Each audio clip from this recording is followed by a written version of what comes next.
बिस्मिल्लाहिर्रहमानिर्रहीम। अस्सलाम वालेकुम स्टूडेंट्स, मैं हूं हसान फरीद, आपका फिजिक्स टीचर। स्टूडेंट्स, आज हम पढ़ेंगे AC through inductor. Alternating current जब इंडक्टर में से पास करता है तो वोल्टेज और करंट का आपस में क्या रिलेशन होगा, ये हम जानेंगे आज के लेक्चर में। ये हम पहले ही डिसाइड कर चुके हैं कि जितने भी सर्किट्स हम पढ़ेंगे उनमें हमारा बेसिक जो हमारा एक एम होगा वो यही होगा कि वोल्टेज और करंट का रिलेशन देखें कि क्या रिलेशन बनता है। तो आइए स्टूडेंट्स स्टार्ट करते हैं आज का लेक्चर। स्टूडेंट्स, सबसे पहले तो हम आज का लेक्चर एक नजर बुक में अगर देखें तो आप लोगों को पता चलेगा कि वहां पर किसी किस्म की कोई हेडिंग मौजूद नहीं है, जिसकी वजह से बच्चों को ये लॉन्ग क्वेश्चन अटेम्प्ट करते हुए थोड़ा सा मसला होता है। तो मैंने आप लोगों के सामने पहले ही हेडिंग्स लिख दी हैं।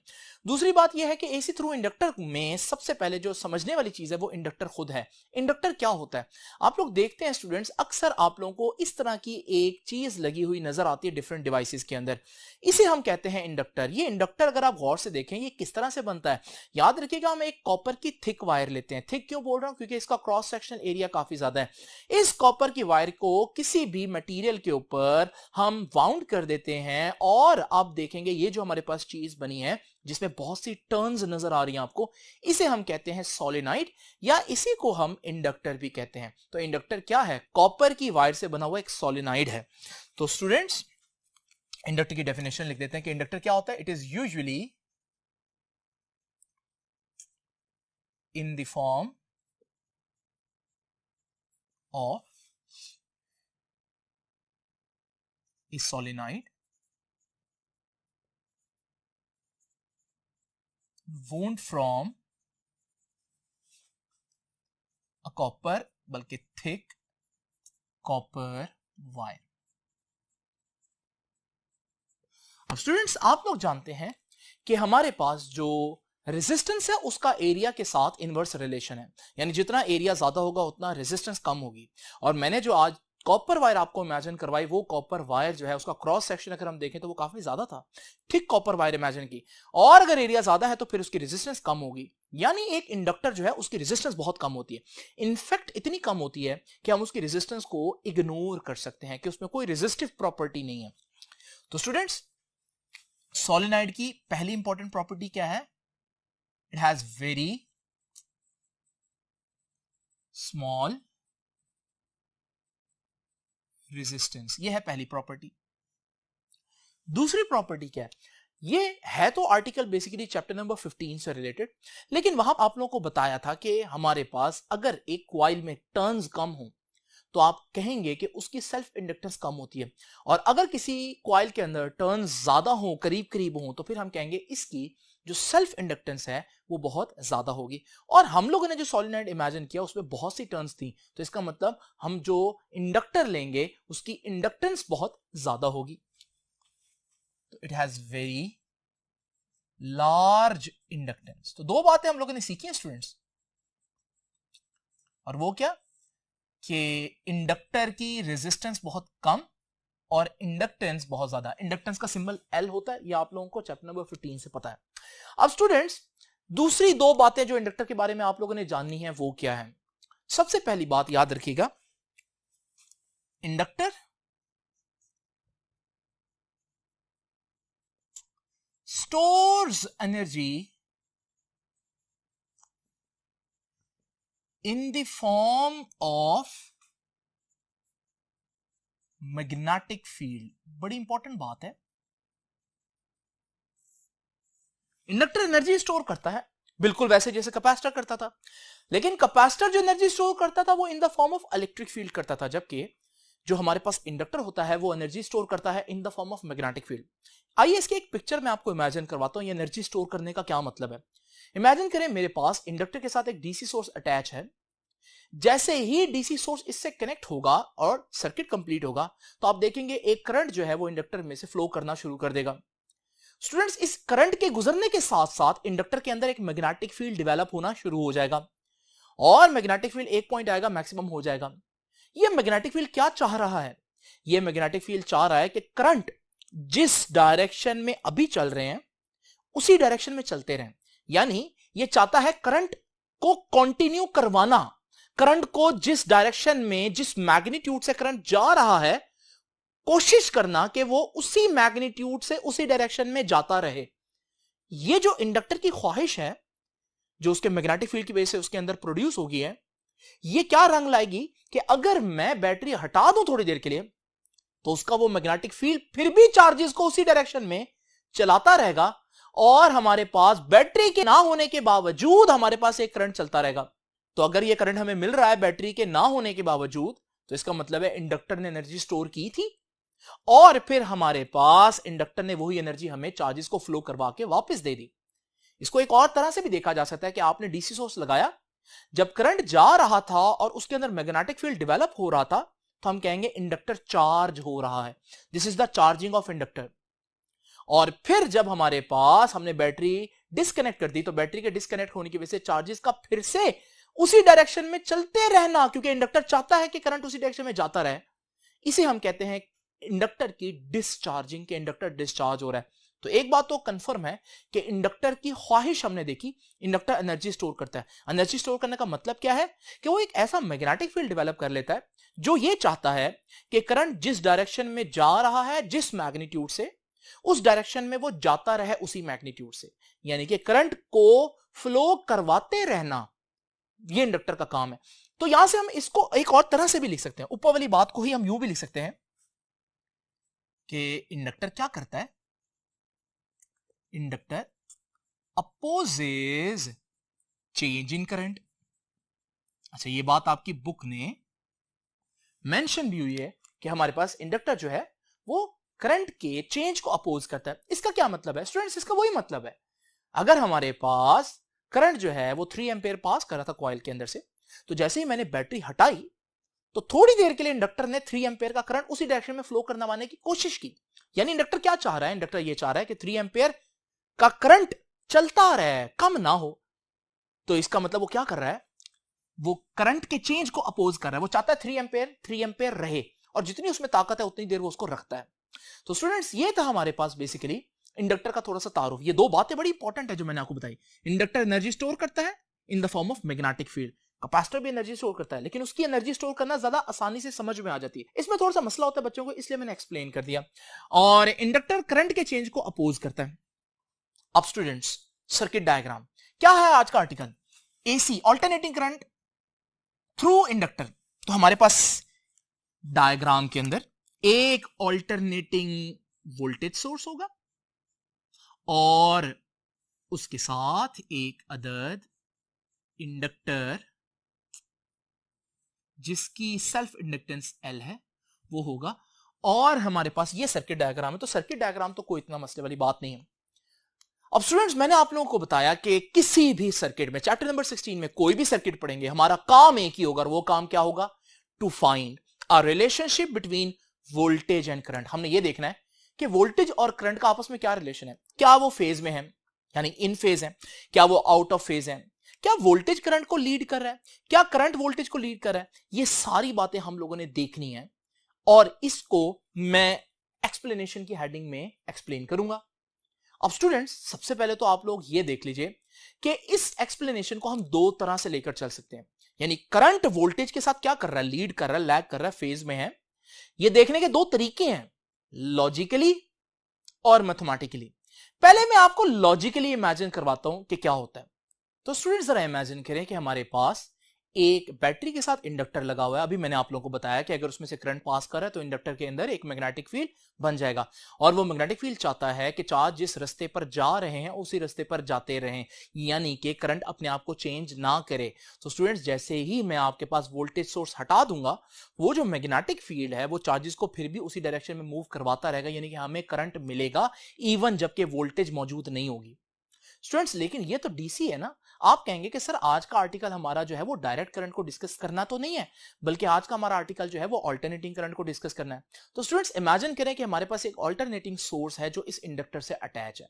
अगर हमारे पास ये अल्टरनेटिंग वोल्टेज सोर्स को आप नहीं जानते तो मैं एक सेकंड में इसको थोड़ा सा एक्सप्लेन कर देता हूं कि बेसिकली एक अल्टरनेटिंग वोल्टेज सोर्स का ग्राफ कुछ इस तरह से होता है, जिसमें आप देख रहे हैं कि ये है upper portion of the graph और ये है lower portion of the graph. Upper portion का मतलब है कि हमारे पास इस दौरानिया में जो टर्मिनल ए है वो पॉजिटिव रहेगा और टर्मिनल बी जो है वो नेगेटिव रहेगा।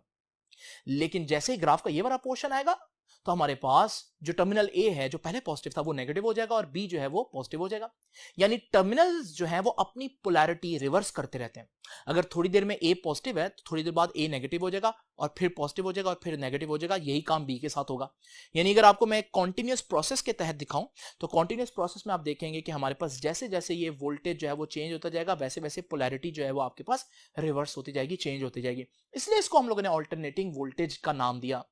लेकिन इसमें नोट करने वाली बात है ये वाला पॉइंट। जैसे ये वाला पॉइंट अचीव होगा तो आप देख रहे हैं ये वाला वो पॉइंट है जो ना पॉजिटिव हाफ साइकिल का पार्ट है ना नेगेटिव हाफ साइकिल का पार्ट है। तो हम कह सकते हैं कि ये वाला जो पॉइंट है इस पे हमारे पास वोल्टेज जीरो है।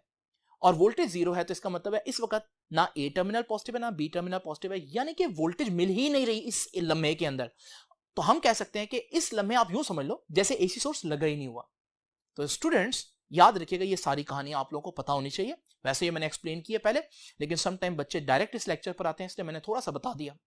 तो स्टूडेंट्स जब ये पॉजिटिव हाफ साइकिल जो है वो आप देखेंगे तो हमारे पास काफी ज्यादा करंट जो है वो इंडक्टर में से बह रहा होगा और इंडक्टर में बहुत ज्यादा मैग्नेटिक फील्ड जो है वो स्टोर हो चुका होगा। लेकिन जैसे ये वाला पॉइंट आएगा जहां पर वोल्टेज एक लम्हे के लिए जीरो हो जाएगी तो आप देखेंगे वोल्टेज जब जीरो हो जाएगी आप थोड़ी देर के लिए इमेजिन कर सकते हैं जैसे हमारे पास वोल्टेज सोर्स लगा ही नहीं हुआ। जब वोल्टेज सोर्स नहीं लगा होगा क्योंकि इंडक्टर ने मैग्नेटिक फील्ड की फॉर्म में एनर्जी स्टोर कर ली और वो क्या चाहता है कि करंट जिस रास्ते में जा रहा है उस रास्ते में जाता रहे। तो इस लम्हे आप देखेंगे करंट बह रहा होगा। यानी ये अजीब बात है कि वोल्टेज सोर्स आप यूं समझे है ही नहीं, यानी वोल्टेज इज जीरो और करंट इज मैक्सिमम। तो ये अजीब बात आप लोगों ने देखी इंडक्टर के अंदर कि इंडक्टर में अगर हम लॉजिकली देखें, जो मैंने अभी आपको बताया कॉन्सेप्चुअली सिर्फ देख लें, मैथमेटिक्स को छोड़ दें थोड़ी देर के लिए, तो हमने देखा जिस लम्हे वोल्टेज सोर्स का वोल्टेज जीरो होता है उस लम्हे क्योंकि इंडक्टर ने एनर्जी स्टोर की होती है तो वो बहुत डिस्चार्ज होता है और करंट मैक्सिमम होता है। आप इसका ऑपोजिट भी सपोज कर सकते हैं, जिस लम्हे वोल्टेज मैक्सिमम होगी उस लम्हे करंट जीरो होगा। तो यहां से हम लोगों को एक बात तो पता चल रही है कि इंडक्टर के अंदर रेजिस्टर जैसी सिंपल बातें नहीं है। रेजिस्टर के अंदर क्या होता था, जितना वोल्टेज बढ़ता है उतना करंट बढ़ता है। जब वोल्टेज जीरो करंट भी जीरो, जब वोल्टेज मैक्सिमम करंट भी मैक्सिमम। लेकिन इंडक्टर के केस में अभी तक मुझे इतना जरूर पता चल गया कि वोल्टेज और करंट का रिलेशन सिंपल नहीं है बल्कि बड़ा कंप्लेक्स सा रिलेशन है। जिस लम्हे वोल्टेज जीरो होती है करंट उस लम्हे मैक्सिमम हो चुका होता है। इसी तरह से उल्ट कह सकते हैं, जिस वक्त वोल्टेज मैक्सिमम होगी करंट उस लम्हे जीरो हो चुका होगा। लेकिन क्या ये जो बात मैंने आपको दिखाई है, कॉन्सेप्चुअली समझाई है, क्या मैथमेटिक्स भी इसको सेकंड कर रही है? यानी क्या मैथमेटिक्स भी इसके साथ साथ चल रही है? क्या वो भी यही बात कर रही है? ये अब हम स्टूडेंट्स देखेंगे इसकी एक्सप्लेनेशन के अंदर। जरा इमेजिन करें, क्योंकि इंडक्टर पढ़ रहे हैं तो इंडक्टर की इक्वेशन मैंने आप लोगों को बताई थी और इंडक्टर की इक्वेशन है सेल्फ इंड्यूस्ड ईएमएफ बराबर होती है L del I over del T. ये इक्वेशन क्या है, इसका क्या मतलब है, ये तो चैप्टर नंबर 15 में आप लोगों को पढ़ना चाहिए। और इसको मैंने थोड़ा सा एक्सप्लेन कर दिया था जब मैंने बेसिक सर्किट एलिमेंट्स का आर्टिकल जो है वो डिस्कस किया। अब स्टूडेंट्स याद रखिएगा ये वो ईएमएफ है जो सेल्फ इंड्यूस्ड ईएमएफ या बैक ईएमएफ इंडक्टर प्रोड्यूस कर रहा है। याद रखिएगा अगर इसकी रेजिस्टेंस नहीं है, नेग्लिजिबल है, और वो तो है ही नेग्लिजिबल, तो जितनी ईएमएफ इसकी होगी उतनी ही वोल्टेज इसकी होगी। यानी voltage source self induced EMF के बराबर वोल्टेज देगा। कब? If resistance is negligible. और क्या आज इंडक्टर की रेजिस्टेंस नेग्लिजिबल है? बिल्कुल है, क्योंकि मैंने थिक कॉपर वायर ली थी। बहुत मोटी कॉपर वायर की रेजिस्टेंस बहुत कम होती है तो वो नेग्लिजिबल हो जाएगी। तो इसका मतलब इस इक्वेशन में मैं फिर V इज इक्वल टू, क्योंकि ईएमएफ है तो ईएमएफ का फॉर्मूला क्या है, L del I over del T। अब स्टूडेंट्स इस इक्वेशन को जरा गौर से देखें। इस इक्वेशन में सेल्फ इंडक्टेंस एक कांस्टेंट है। स्टूडेंट्स अगर मैं कांस्टेंट हटा दूं तो हमारे पास रह जाएगा V, और अब इक्वालिटी का साइन तो नहीं आ सकता, अब आएगा प्रोपोर्शनैलिटी का साइन, और साथ आगे क्या रह गया, del I over del T। तो स्टूडेंट्स ये है वो इक्वेशन जिस पर हम सारी मैथमेटिक्स करेंगे। अब स्टूडेंट्स जरा तवज्जो से देखिए कि ये इक्वेशन क्या कह रही है। एक आम बंदे के लिए इक्वेशन क्या कह रही है कि voltage is directly proportional to rate of change of current. लेकिन हम इसको मैथमेटिक्स में यूं कहते हैं कि यहां से हमें क्या सीखने को मिला, that voltage is proportional to slope of current। बड़ी ही इंपॉर्टेंट बात है, इसकी ज्यादा डेप्थ मैंने लास्ट लेक्चर में दी थी। आज हम लेक्चर को उतना ज्यादा तवील नहीं करेंगे, तो बस इतनी बात याद रखिएगा कि voltage is proportional to slope of current. Voltage का ताल्लुक स्लोप ऑफ करंट से है। ये क्या है, del I over del T. क्या है ये स्लोप ऑफ करंट है। तो अगर मेरे पास किसी तरह से करंट की स्लोप आ जाए, तो जो करंट की स्लोप होगी वही वोल्टेज होगी। लेकिन उसके लिए तो पहले मेरे पास करंट का ग्राफ हो ना, करंट का ग्राफ होगा तो मैं उसकी स्लोप निकालूंगा। तो स्टूडेंट्स, करंट आपको मालूम है ऑल्टरनेटिंग वोल्टेज कौन सा करंट प्रोड्यूस करती है, ऑल्टरनेटिंग करंट प्रोड्यूस करती है। तो मैं यहां पर आपके सामने पहले ही ऑल्टरनेटिंग करंट जो है वो बना देता हूं। तो ये जो रेड में मैंने ग्राफ बनाया आपके सामने, ये किसको शो कर रहा है, ये करंट को शो कर रहा है। मैं इसको पॉइंट ओ, ए, बी, सी, डी, ई, एफ नाम दे देता हूं। अब स्टूडेंट्स, करंट का ग्राफ मेरे पास आ गया, क्योंकि मुझे मालूम है करंट कैसा होगा, करंट तो साइनोसॉइडल होगा, ऑल्टरनेटिंग करंट होगा। अब वोल्टेज मैंने निकालना है, क्योंकि आज का काम क्या है, किसी भी सर्किट को एनालाइज करने में हम लोगों ने क्या करना होता है, वोल्टेज और करंट का रिलेशन फाइंड आउट करना होता है। तो वोल्टेज और करंट का रिलेशन तो तब फाइंड आउट होगा जब वोल्टेज भी होगा और करंट भी होगा। करंट तो है लेकिन वोल्टेज नहीं है अभी मेरे पास। तो वोल्टेज कैसे निकालूंगा, वोल्टेज करंट की स्लोप के बराबर आ सकता है। तो इसका मतलब अगर मेरे पास करंट की स्लोप आ जाए तो फिर मेरे पास वोल्टेज भी आ सकती है। अब करंट की स्लोप कैसे निकालेंगे, तो स्टूडेंट्स इसके लिए मैंने आप लोगों को लास्ट टाइम स्लोप का कॉन्सेप्ट दिया था। अभी आसान बात यह है कि स्लोप का सबसे आसान कॉन्सेप्ट यह है कि आप देखें किसी चीज पर चढ़ना कितना आसान या कितना मुश्किल है। जरा इमेजिन करें, 2-3 डिफरेंट सिनेरियोज इमेजिन करते हैं। एक शख्स इस जगह पर चल रहा है जो बिल्कुल हॉरिजॉन्टल है, इस पे तो चढ़ाई है ही नहीं ना, तो हम कहेंगे यहां पर स्लोप 0 है। और फिर इसी तरह से अगर आप एक शख्स को इस पॉइंट पर देखें तो आप देखेंगे यार यहां पर उसको थोड़ा बहुत चलना मुश्किल हो रहा है, तो हम कहेंगे यहां पर स्लोप है, पॉजिटिव है, क्योंकि चढ़ाई है तो पॉजिटिव है, लेकिन इतना मुश्किल नहीं है, फिर भी चढ़ लेगा आराम से, तो हम कहेंगे यहां पर स्लोप कम है। ठीक है जी। इसी तरह से अगर हम ये वाला सिनेरियो लें तो आप देखेंगे यहां पर वो चढ़ाई भी है तो स्लोप पॉजिटिव है, लेकिन साथ साथ आप देख रहे हैं कि चढ़ना बहुत मुश्किल है, तो हम क्या कहेंगे, स्लोप जो है वो पॉजिटिव भी है और हाई भी है, क्योंकि चढ़ना बहुत मुश्किल है इस पे। इसी तरह से स्टूडेंट्स, आप चढ़ाई की बजाय अगर ये वाली एग्जांपल देखें तो इसमें आप देखेंगे एक शख्स नीचे उतर रहा है, तो अब आप कहेंगे स्लोप नेगेटिव है। तो ये स्लोप का कॉन्सेप्ट क्या है, आप देखें कि किसी चीज पर चढ़ना कितना मुश्किल है, तो जितना ज्यादा मुश्किल उतनी स्लोप ज्यादा, जितना आसान उतनी स्लोप कम, और अगर चढ़ाई है ही नहीं तो फिर चढ़ना बिल्कुल ही आसान होगा, फिर हम कहेंगे स्लोप 0 है। अब स्टूडेंट्स, ये सारी बात को मैं यहां पर कैसे अप्लाई करूं, ये देखिए, ये है हमारा ऑल्टरनेटिंग वोल्टेज का, ऑल्टरनेटिंग करंट का ग्राफ। इस ग्राफ को जरा इमेजिन करें और इसमें पॉइंट ए को देखें। स्टूडेंट्स, पॉइंट ए पर आप देखना चाहते हैं, ये करंट का ग्राफ है, पॉइंट ए पर आप करंट के ग्राफ की स्लोप निकालना चाहते हैं। क्यों निकालना चाहते हैं, क्योंकि अगर मेरे पास करंट के ग्राफ की स्लोप आ गई तो फिर समझे मेरे पास वोल्टेज आ गया। तो स्टूडेंट्स जरा देखिए, इस पॉइंट ओ पर अब कैसे निकालें स्लोप ऑफ करंट। तो स्टूडेंट जरा यहां पर एक टेंजेंट ड्रॉ करें। जब आप यहां पर टेंजेंट ड्रॉ करेंगे, इस टेंजेंट पर अगर आप गौर से देखें तो वही सिनेरियो इमेजिन करें कि यहां पर आप चढ़ रहे हैं। स्टूडेंट्स, इस पर चढ़ना तो बहुत मुश्किल है, ये तो मुमकिन ही नहीं है, यानी चढ़ाई बहुत ज्यादा है ये, और जब चढ़ना बहुत मुश्किल होगा तो हम कहेंगे स्लोप बहुत ज्यादा होगी, यानी कि इस पॉइंट पर स्लोप मैक्सिमम होगी। हालांकि करंट क्या है इस पॉइंट पर, करंट 0 है, लेकिन करंट की स्लोप क्या आ रही है, करंट की स्लोप मैक्सिमम आ रही है। तो याद रखिएगा, ये जो पॉइंट ओ मैंने भी आपके सामने स्टडी किया, एट ओ क्या देखा हम लोगों ने, एट ओ हमारे पास स्लोप ऑफ करंट क्या होगी, इज मैक्सिमम, बहुत ज्यादा होगी।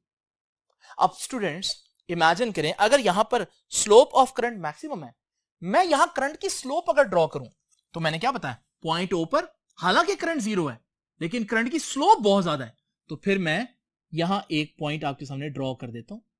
ये ब्लू पॉइंट क्या बता रहा है? ये ब्लू पॉइंट बता रहा है कि ये करंट की स्लोप को जाहिर किया इस पॉइंट के ऊपर, स्लोप ऑफ करंट। तो रेड वाला ग्राफ करंट का ग्राफ है और ब्लू जो डॉट्स में लगाऊंगा वो बेसिकली करंट की स्लोप को रिप्रेजेंट करें। तो जब करंट जीरो तो करंट की स्लोप बहुत ज्यादा। अच्छा स्टूडेंट्स, अब जरा इमेजिन करें पॉइंट ओ से पॉइंट ए तक का जो पोर्शन है सारा, अब यहां पर मैंने स्लोप को स्टडी करना है।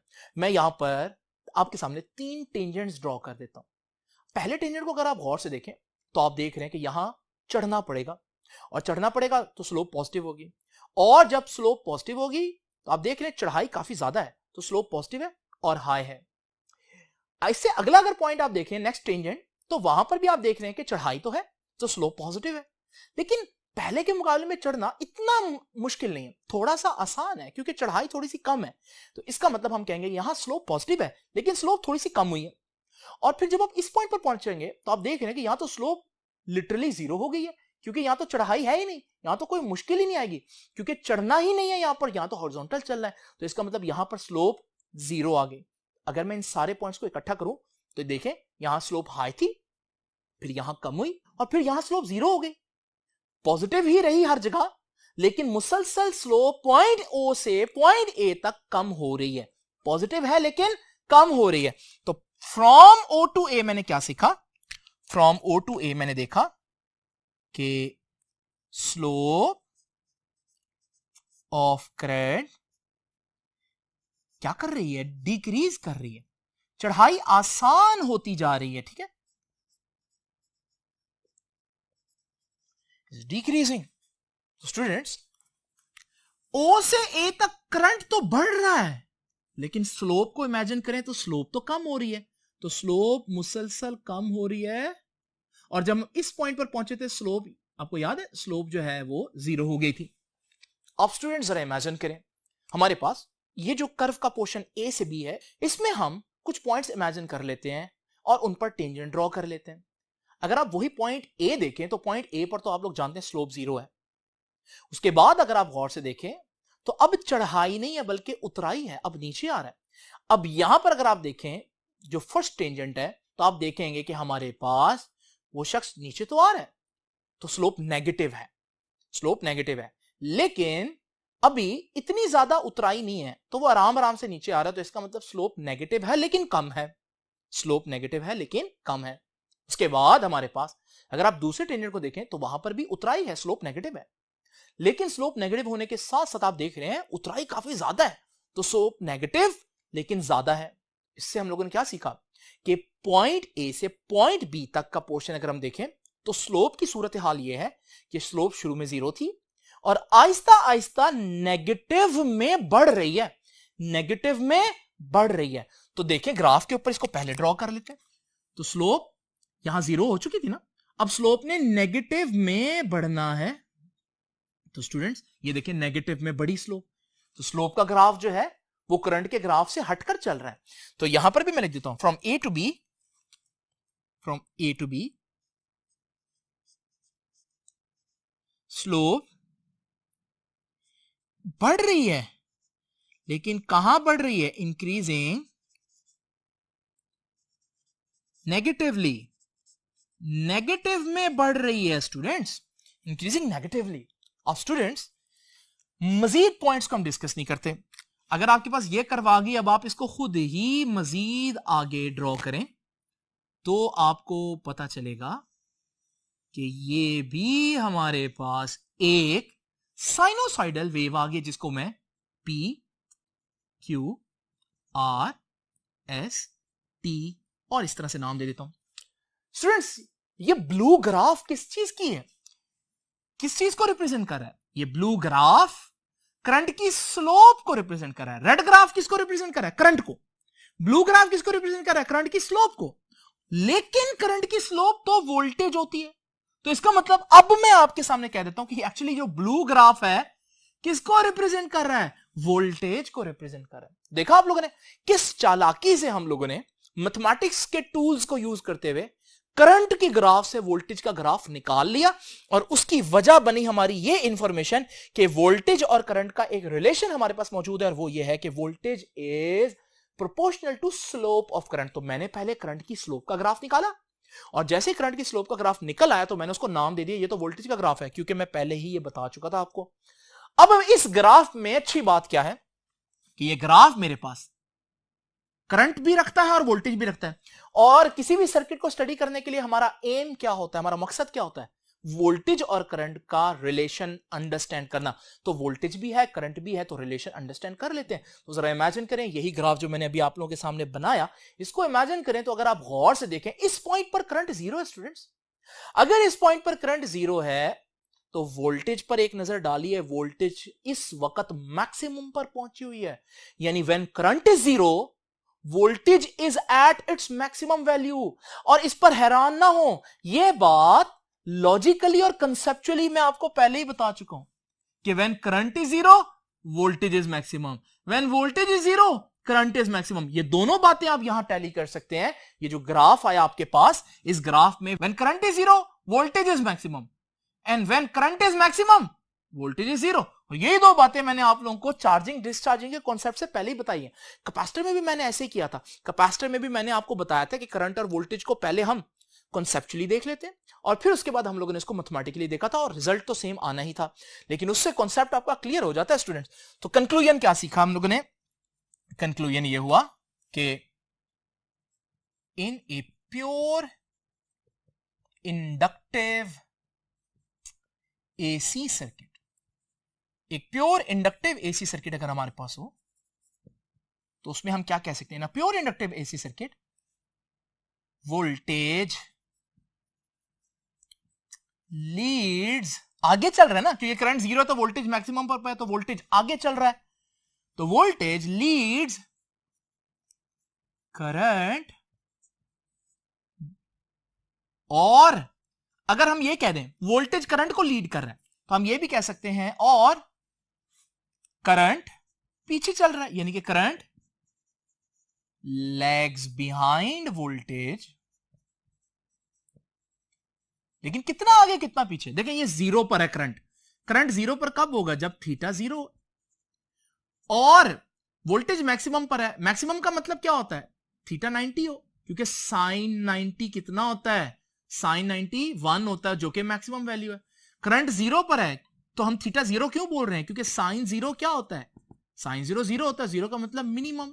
तो इसका मतलब जब करंट मिनिमम है वोल्टेज मैक्सिमम है तो हम कहेंगे कितना आगे चल रहा है? जब इसका फेज 0 डिग्री था तो इसका फेज 90 डिग्री है, यानी डिफरेंस कितना हुआ? 90 डिग्री का।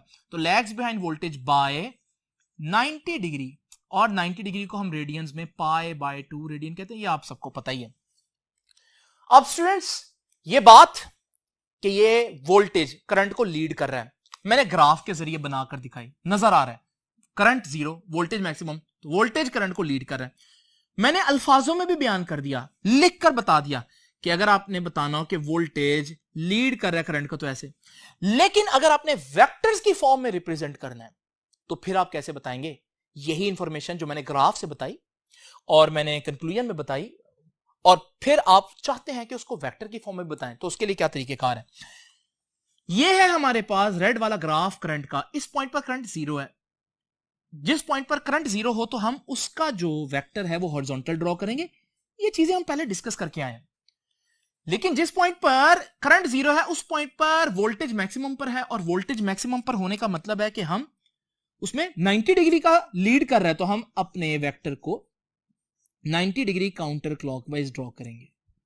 तो ये है हमारे पास वही इंफॉर्मेशन जो ये बता रहा है ग्राफ की फॉर्म में, अल्फाजों में मैं बता रहा हूं, और यहां पर मैं वेक्टर की फॉर्म में बता रहा हूं कि वोल्टेज करंट को 90 डिग्री लीड कर रहा है। तो ये असल में जब हम वोल्टेज और करंट के एरोज बनाते हैं तो अगर वो फेज में वोल्टेज और करंट हो तो हम एरोज पैरेलल बनाते हैं, लेकिन अगर वोल्टेज लीड कर रहा होगा तो मैं उसको काउंटर क्लॉकवाइज रोटेट करूंगा उतने डिग्री जितने डिग्री से वो लीड कर रहा है। यहां 90 से कर रहा है तो मैं उसको 90 डिग्री काउंटर क्लॉकवाइज रोटेट कर दूंगा, और अब ये बन गया voltage leads the current by 90 degree. Students ये तो हमारे पास लेक्चर का फर्स्ट पोर्शन कंप्लीट हो गया, जिसमें आप लोगों ने ये पता लगाया कि वोल्टेज और करंट का आपस में क्या रिलेशन है। कुछ मजीद चीजें हैं जो आप लोगों की बुक ने डिस्कस की हैं। स्टूडेंट्स, इससे पहले कि मैं आपको मजीद चीजें बताने के लिए नेक्स्ट बोर्ड पर जाऊं, आप लोगों ने देखा कि करंट और वोल्टेज का ये जो 90 डिग्री का फेज डिफरेंस है, यहां पर इस तरह से बताया, ग्राफ पर अल्फाजों में इस तरह से बयान किया, वेक्टर की फॉर्म में इस तरह से बताया। लेकिन आप सोच रहे होंगे सर्किट पे फिजिकली ये कैसा दिखेगा, तो याद रखिएगा फिजिकली कुछ इस तरह से दिखेगा। अगर हमारे पास एक वोल्टेज सोर्स और एक इंडक्टर उसके साथ अटैच हो और मैं वोल्टेज मेजर करने के लिए पैरेलल में एक वोल्ट मीटर और करंट मेजर करने के लिए सीरीज में एक एमीटर लगाऊं, तो फिर आप देखेंगे कि हमारे पास करंट और वोल्टेज के मीटर्स पर उनकी जो नीडल्स की मूवमेंट है, अगर वो एनालॉग मीटर्स हैं, और अगर आप इसको किसी भी पॉइंट पर रोकें तो आप देखेंगे जिस लम्हे वोल्ट मीटर पर 0 रीडिंग आ रही है उस लम्हे करंट पर मैक्सिमम आ रही है। और फिर आप इसको चलने दें तो फिर अगर आप कहीं पर और रोकें तो आपको पता चलेगा जिस लम्हे करंट पर 0 आ रहा है उस वक्त वोल्टेज पर मैक्सिमम आ रहा है, यानी कि वोल्टेज करंट को 90 डिग्री लीड कर रहा है। तो स्टूडेंट्स, अब चलते हैं नेक्स्ट बोर्ड पर और देखते हैं मजीद क्या चीजें हैं जो हमें देखनी है। स्टूडेंट्स, जैसे कि आप लोग जानते हैं कि हर सर्किट एलिमेंट, चाहे वो रेजिस्टेंस हो, चाहे वो कैपेसिटर हो, चाहे वो इंडक्टर हो, करंट को कुछ ना कुछ अपोज जरूर करता है। लेकिन हर ऑपोजिशन को रेजिस्टेंस नहीं कह सकते, क्योंकि रेजिस्टेंस क्या है? रेजिस्टेंस वो ऑपोजिशन है जो रेजिस्टर देता है करंट को रोकने के लिए। रेजिस्टर जो ऑपोजिशन देता है, जो मुखालफत करता है, उसको सिर्फ रेजिस्टेंस कहेंगे। अगर मेरे पास एक इंडक्टर हो तो इंडक्टर भी करंट को रोकने की कोशिश करेगा। इंडक्टर करंट को जितना अपोज करेगा उसको मैं रेजिस्टेंस नहीं कहूंगा, उसकी ऑपोजिशन के लिए मेरे पास एक खास नाम है और वो नाम है इंडक्टिव रिएक्टेंस।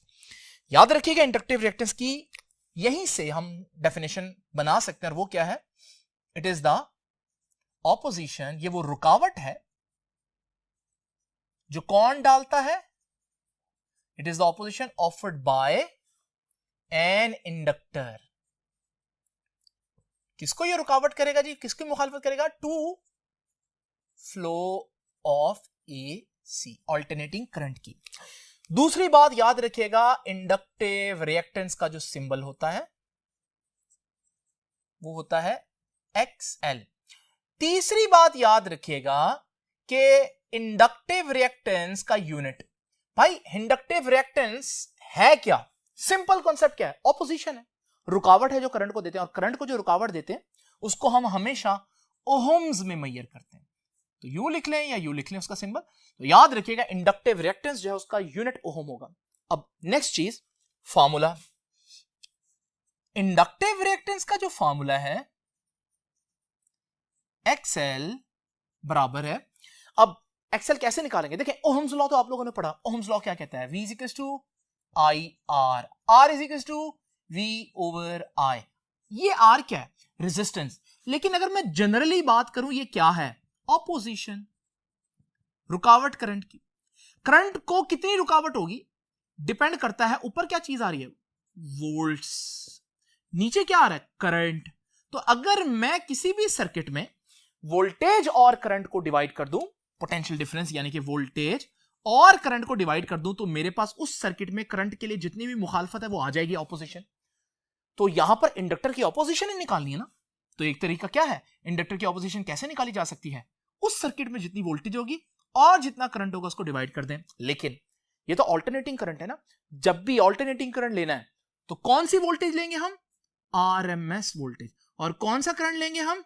आरएमएस करंट लेंगे। Root mean square. तो इसका मतलब ये कोई नई चीज नहीं है, ये वही ओहम्स लॉ को लिखने का अंदाज है इंडक्टर के लिए।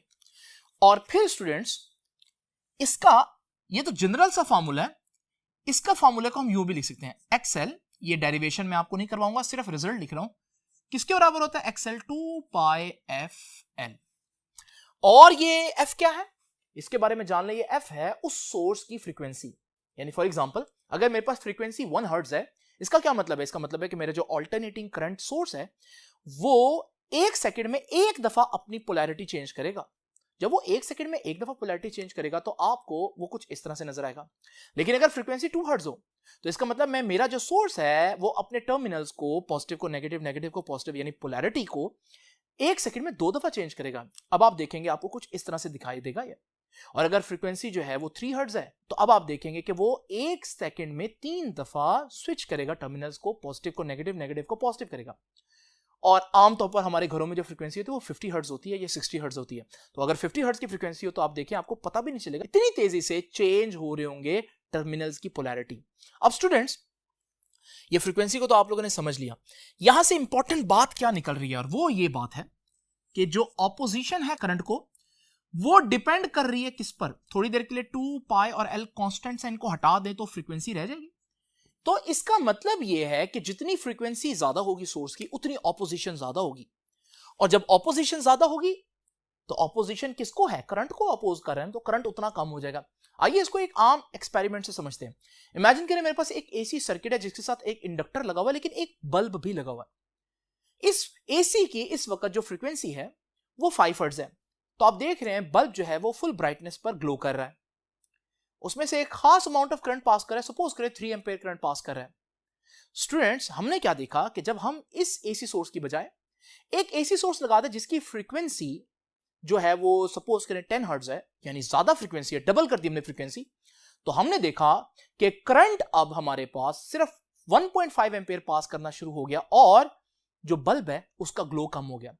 इसका मतलब यह हुआ कि हमारे पास हाई फ्रीक्वेंसी एसी जो है इंडक्टर ने ज्यादा अपोज किया, और जब उसने ज्यादा अपोज किया तो उसका नतीजा यह निकला कि कम करंट सर्किट में फ्लो कर पा रहा है और हमारे पास जो बल्ब है वो फुल ब्राइटनेस से ग्लो नहीं कर पा रहा। इसका मतलब यहां से हमें पता चल रहा है जितनी फ्रीक्वेंसी ज्यादा होगी इंडक्टर उतना ज्यादा अपोज करेगा, और जितनी फ्रीक्वेंसी कम होगी इंडक्टर उतना कम अपोज करेगा। अगर मैं इस फ्रीक्वेंसी को मजीद बढ़ा दूं तो आप देखेंगे जब फ्रीक्वेंसी मजीद बढ़ जाएगी फिर सोर्स की, तो बल्ब का ग्लो और कम हो जाएगा। इसका मतलब अपोजिशन करंट को बहुत ज्यादा देना शुरू कर दी इंडक्टर ने। अच्छा, इसके ऑपोजिट अगर मैं फ्रीक्वेंसी कम करूं तो आप देखेंगे करंट बढ़ जाएगा क्योंकि ऑपोजिशन कम हो जाएगी। इमेजिन करें अगर मैं यहां डीसी लगा दूं तो डीसी का क्या होता है? डीसी का पॉजिटिव टर्मिनल हमेशा पॉजिटिव रहता है, नेगेटिव हमेशा नेगेटिव रहता है, यानी ये तो पोलैरिटी चेंज करेगा ही नहीं। यानी इसकी फ्रीक्वेंसी क्या है पोलैरिटी चेंज करने की? 1 सेकंड में ये एक दफा भी नहीं चेंज करेगा, यानी 0 दफा चेंज करेगा, तो फ्रीक्वेंसी 0 हर्ट्ज हो गई। तो अगर फ्रीक्वेंसी 0 हर्ट्ज होगी तो आप देखेंगे कि इंडक्टर इसको बिल्कुल अपोज नहीं करेगा और बहुत ज्यादा करंट जो है वो बल्ब में से पास करेगा। तो इसका मतलब एक डीसी के लिए इंडक्टर कोई अपोजिशन नहीं देता। ठीक है जी, तो याद रखिए यहां से हमने क्या देखा, अगर फ्रीक्वेंसी 0 तो एक्सएल 0 यानी ऑपोजिशन 0। तो ऑपोजिशन किसकी 0 होती है? जो कंडक्टर होता है। तो याद रखिएगा for DC inductor becomes conductor, full conductor बन जाएगा। और याद रखिएगा इंडक्टर अपोजेस, रुकावट डालेगा किसको? Opposes high frequency AC. जितना ज्यादा फ्रीक्वेंसी वाला एसी होगा उतना उसको ज्यादा अपोज करेगा, जितना कम होगा उतना कम अपोज करेगा। और अगर फ्रीक्वेंसी 0 है जैसे डीसी की होती है फिर अपोज ही नहीं करेगा, और क्या बन जाएगा? कंडक्टर। कंडक्टर कौन होता है? जो अपोज नहीं करता, करंट को जाने देता है। अब स्टूडेंट्स, आखिरी बात है पावर डिसिपेशन। पावर डिसिपेशन समझने के लिए जो मैंने ग्राफ आप लोगों के सामने पहले ड्रॉ किया है, जिसमें हमारे पास करंट का ग्राफ कुछ इस तरह से और वोल्टेज का ग्राफ 90 डिग्री लीड करने की वजह से कुछ इस तरह से है। इस ग्राफ के स्टूडेंट्स आइए 4 हिस्से कर देते हैं। वही हिस्से मैंने आपके सामने यहां पर भी एक्सप्लेन किए, तो ये 4 हिस्से मैंने आपके सामने किए, वहां पर भी मैंने 4 हिस्से कर दिए। अब स्टूडेंट्स जरा इमेजिन करें कि पावर क्या होती है। पावर होती है वोल्टेज इनटू करंट। एक बात याद रखिएगा, पावर अगर पॉजिटिव आए तो इसका मतलब है कि पावर खर्च हुई है, पावर डिसिपेट हुई है। और अगर हमारे पास पावर नेगेटिव आए तो इसका क्या मतलब है? इसका मतलब है कि पावर जो है वो हमें मिली है, हमारी खर्च नहीं हुई बल्कि हमें मिली हुई है। तो अब स्टूडेंट जरा तवज्जो से देखिए, अगर आप ये जो पहला पोर्शन मैंने आपको ग्राफ का दिखाया, 4 हिस्से किए हम लोगों ने, पहला पोर्शन जो अगर आप गौर से देखें तो ये है 0 लाइन हमारी। तो आप देख रहे हैं कि वोल्टेज का जो ग्राफ है वो भी 0 से ऊपर है और करंट का ग्राफ भी 0 से ऊपर है, तो दोनों पॉजिटिव हुए। अब वोल्टेज भी पॉजिटिव है, करंट भी पॉजिटिव है, तो पावर क्या होता है? वोल्टेज और करंट का प्रोडक्ट। तो वोल्टेज पॉजिटिव, करंट पॉजिटिव, तो पावर भी पॉजिटिव आई। इसका मतलब फर्स्ट हाफ में हमारे पास जो पावर है वो पॉजिटिव आई। इसका मतलब है फर्स्ट हाफ में आपकी पावर कंज्यूम हुई, खर्च हुई। अब स्टूडेंट्स अगर आप सेकंड पोर्शन देखें तो सेकंड पोर्शन में आप लोगों को क्लियरली नजर आ रहा है कि जो करंट है वो 0 लाइन से ऊपर ही है, लेकिन वोल्टेज 0 लाइन से नीचे चली गई है। इसका मतलब वोल्टेज नेगेटिव है और करंट पॉजिटिव है। और पावर क्या होता है? वोल्टेज और करंट का प्रोडक्ट। तो वोल्टेज नेगेटिव, करंट पॉजिटिव, तो पॉजिटिव इंटू नेगेटिव, आंसर तो नेगेटिव आएगा ना। इसका मतलब सेकंड जो क्वार्टर है उसमें आप देखेंगे जो पावर है वो नेगेटिव है। इसका मतलब क्या है? इसका मतलब है पावर खर्च नहीं हुई बल्कि पावर आपको मिली। और इसमें हैरान होने वाली बात नहीं है, हम लोगों ने पहले ही पढ़ा इंडक्टर की एक खास बात है, वो एनर्जी स्टोर कर सकता है, और जब वो एनर्जी स्टोर करेगा तो वो वापस आपको एनर्जी देगा। तो ये वो साइकिल है, साइकिल का वो हिस्सा है जिसमें एनर्जी आपको मिलेगी, तो आपकी तो नहीं खर्च होगी। इसे हम पावर नेगेटिव तस्वर करते हैं, इमेजिन करते हैं। अब स्टूडेंट्स देखते हैं ये जो थर्ड पोर्शन है इसमें क्या होगा। तो अगर आप गौर से देखें थर्ड पोर्शन में ये हमारी जीरो लाइन है। अब मजे की बात है कि वोल्टेज भी नेगेटिव में है क्योंकि नीचे है, करंट भी नेगेटिव में है क्योंकि नीचे है। पावर वोल्टेज और करंट का प्रोडक्ट है, वोल्टेज नेगेटिव करंट नेगेटिव, लेकिन नेगेटिव नेगेटिव पॉजिटिव, तो पावर पॉजिटिव ही आई। तो थर्ड क्वार्टर के अंदर पावर पॉजिटिव है।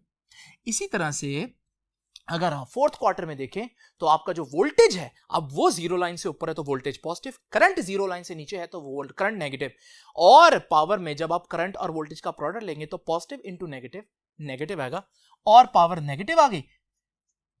नतीजा क्या निकला? नतीजा ये निकला कि फर्स्ट क्वार्टर में आपकी पावर कंज्यूम हुई, सेकंड में आपको पावर मिल गई, थर्ड में आपकी पावर कंज्यूम हुई, फोर्थ में आपको पावर मिल गई। तो ओवरऑल जितनी पावर फर्स्ट में खर्च हुई उतनी पावर सेकंड में मिल गई, जितनी थर्ड में खर्च हुई उतनी फोर्थ में मिल गई। तो इसका मतलब हमारी जो पावर कंजम्पशन है पूरे साइकिल की अगर हम देखें नेट पावर, तो याद रखिएगा नो डिसिपेशन।